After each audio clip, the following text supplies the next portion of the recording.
Shalom dan puji Tuhan saudara atas kebaikan Tuhan pada setiap kita, sehingga pada hari ini saudara, sekali lagi kita boleh bersama di dalam ringkasan pelajaran Sekolah Sabat. Pelajaran yang pertama untuk triwalan yang terakhir, triwalan yang keempat untuk tahun 2022, yang bertajuk Pemberontakan dalam Alam Semesta yang Sempurna. Nah saudara, sepanjang triwalan ini Sekolah Sabat kita akan membahas mengenai dengan maut, kematian, dan harapan masa depan. Untuk memulai pembelajaran kita, mari kita berdoa. Bapa Syurgawi, terima kasih atas kebaikan-Mu karena bersama dengan kami sementara kami mempelajari pelajaran Sekolah Sabat kami pada minggu ini. Dalam nama Yesus kami berdoa. Amin. Sekali lagi saudara, tajuk Sekolah Sabat kita pelajaran pertama yaitu pemberontakan dalam alam semesta yang sempurna. Yang menjadi pertanyaan, bagaimana kejahatan dan dosa boleh terjadi di dunia yang sempurna? Apa kesan pemberontakan itu kepada kita? Saudara, di screen saudara adalah ayat-ayat Alkitab yang pastinya akan membantu kita di dalam mempelajari pelajaran Sekolah Sabat pada minggu ini. Dan ada baiknya saudara, mungkin kita membaca ayat-ayat ini untuk membantu kita. Ayat hafalan Yesaya 14 ayat 12 mengatakan, "Wah, engkau sudah jatuh dari langit, hai bintang timur, putra fajar. Engkau sudah dipecahkan dan jatuh ke bumi, hai yang mengalahkan bangsa-bangsa." Pendahuluan Sekolah Sabat. Banyak pemikir telah mencoba menjelaskan mengenai asal-usul kejahatan. Beberapa orang berpendapat bahwa kejahatan ada karena dalam pandangan mereka, kebaikan hanya boleh dihargai apabila dibandingkan dengan kejahatan. Yang lainnya percaya bahwa dunia diciptakan sempurna, tetapi entah bagaimana kejahatan muncul. Bayangkan kerajaan yang sempurna, undang-undang yang sempurna dan adil, serta kebebasan dan kebajikan untuk semua orang. Mengapa ada orang yang memberontak? Entah kenapa. Itu terjadi ketika Lucifer memberontak melawan Tuhan. Untuk mengerti pembahasan atau pembelajaran Sekolah Sabat kita pada minggu ini, kita akan membagi kepada topik-topik yang ada di screen saudara. Kita langsung ke topik atau tajuk yang pertama, yaitu ciptaan satu pernyataan cinta. Yang menjadi pertanyaan untuk kita, apa tujuan Tuhan menciptakan alam semesta ini jika Dia tahu bahwa dunia ini akan jatuh dalam dosa? Apa alasan kita supaya kita tetap setia kepada Tuhan walaupun dunia ini sudah jatuh dalam dosa? Saudara, 1 Yohanes 4 ayat 16 katakan, kita telah mengenal dan telah percaya akan kasih Allah kepada kita. Allah adalah kasih. Fakta bahwa Allah adalah kasih dalam 1 Yohanes 4 ayat 8 dan 16 memberikan setidaknya 3 maksud dasar atau 3 maksud asas. Yang pertama, kasih pada hakikatnya tidak dapat wujud di dalam dirinya sendiri, tetapi harus diungkapkan.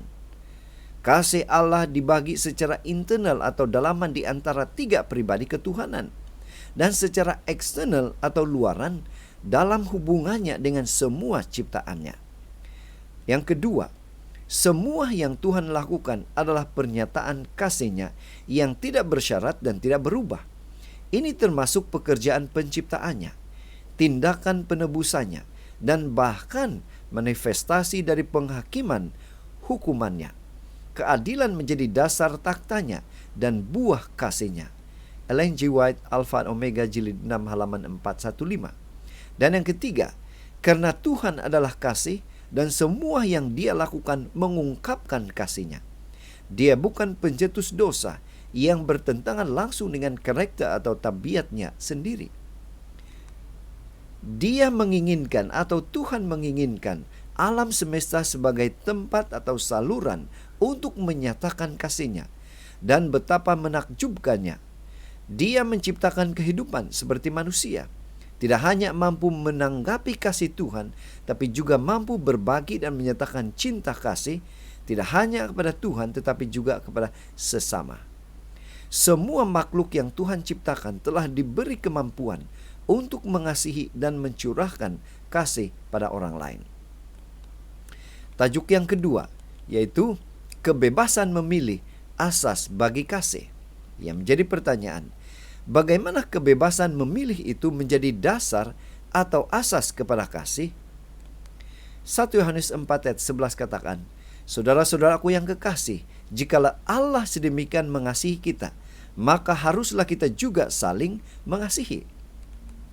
Dalam 1 Yohanes 4 ayat 17 hingga 16, Rasul Yohanes menggarisbawahi bahwa Tuhan adalah kasih dan bahwa Ia menyatakan kasih-Nya kepada kita dengan mengirimkan anaknya sendiri untuk mati bagi dosa-dosa kita.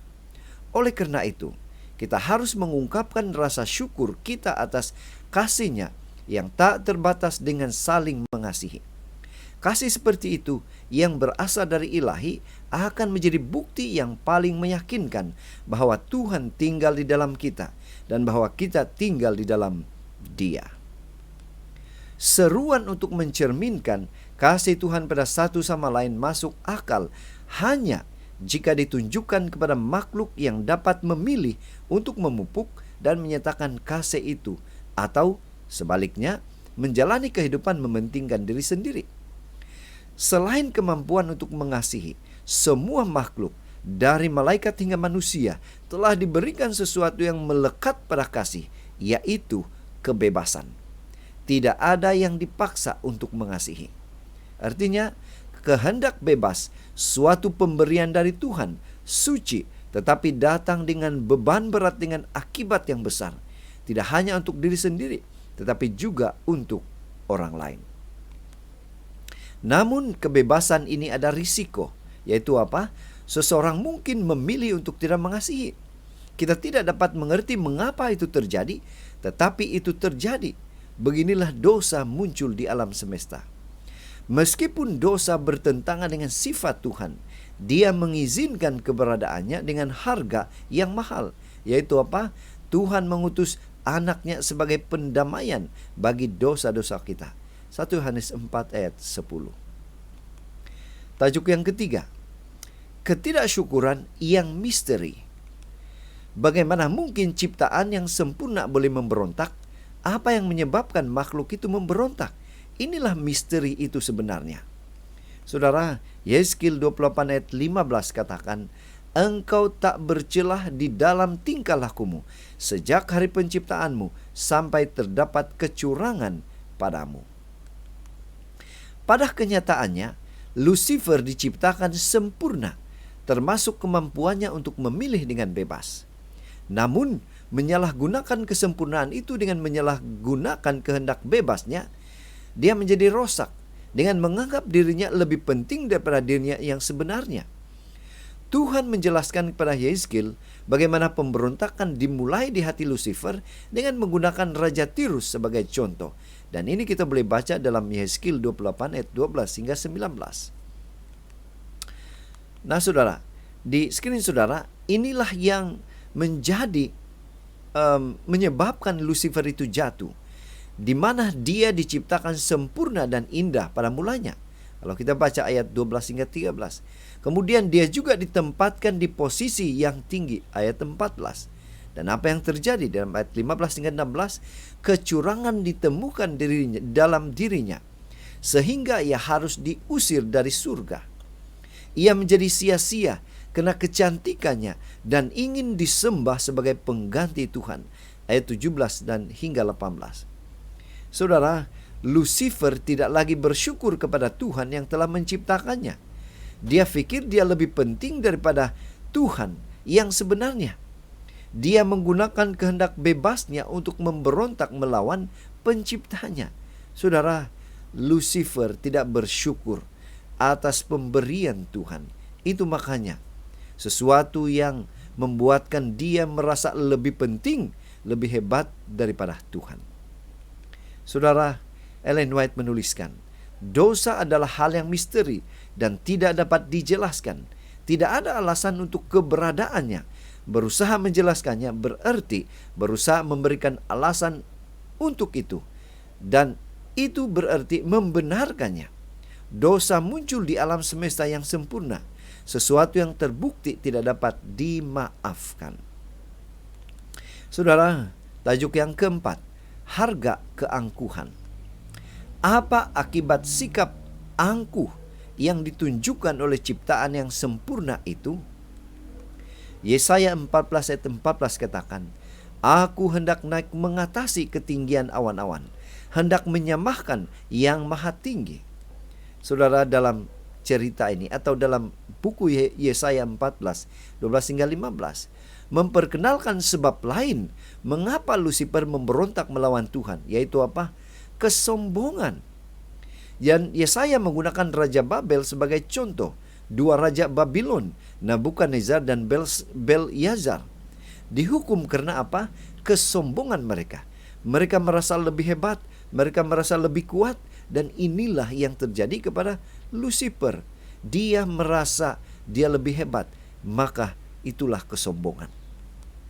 Lucifer memerlukan penyembahnya sendiri untuk memenuhi tujuannya. Untuk mendapatkannya, dia menuduh Tuhan tidak adil.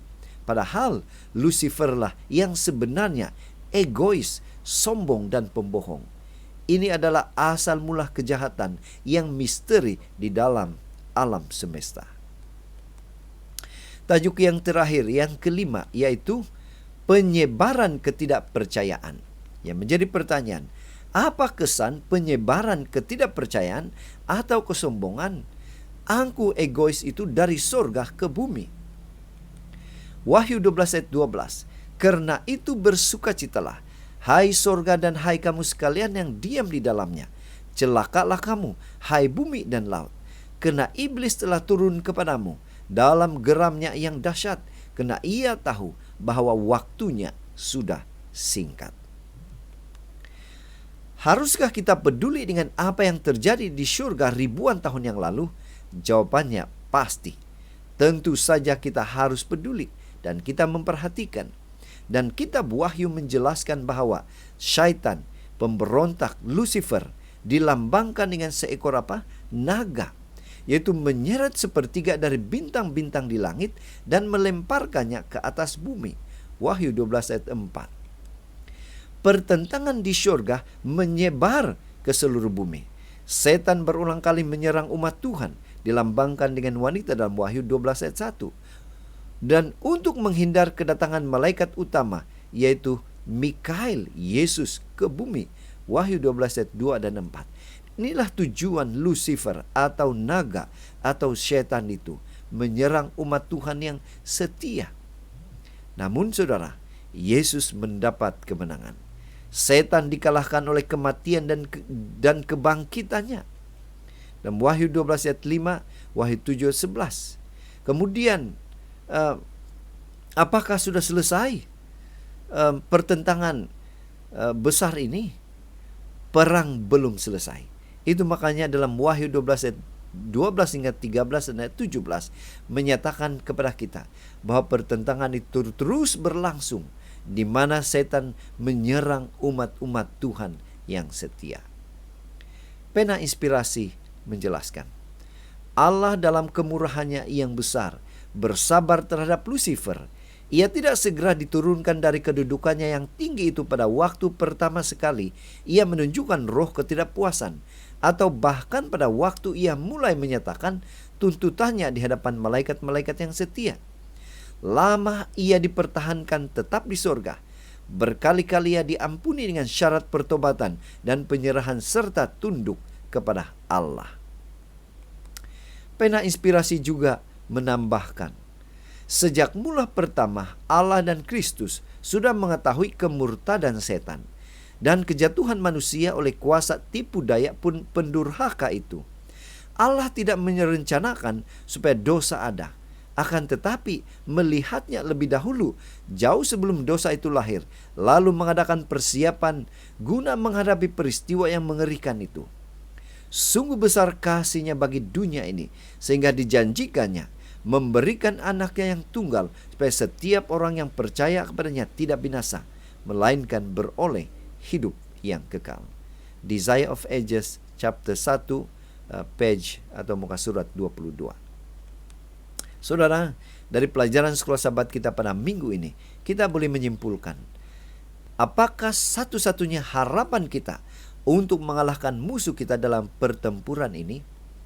Jawaban yang pasti saudara, hanya melalui Yesus Kristus. Satu-satunya pengharapan kita adalah kita tetap setia kepada Tuhan. Kita tetap setia kepada Yesus Kristus yang memegang seluruh alam semesta ini, yang sudah memberikan keselamatan kepada setiap kita. Mari kita tetap setia, tetap semangat, tetap positif untuk mempertahankan keselamatan itu yang Tuhan sudah berikan. Tuhan memberkati kita. Mari kita berdoa. Bapa di syurga, terima kasih atas kebaikan-Mu. Terima kasih karena Engkau mengingatkan kami sekali lagi. Satu-satunya pengharapan kami untuk mengalahkan kuasa kegelapan, kuasa setan itu hanyalah dari Engkau. Terima kasih Tuhan sudah mengalahkan setan, dan pastinya bila mana Tuhan datang kedua kali nanti, setan akan dihapuskan untuk selama-lamanya. Dalam nama Yesus kami sudah berdoa. Amin.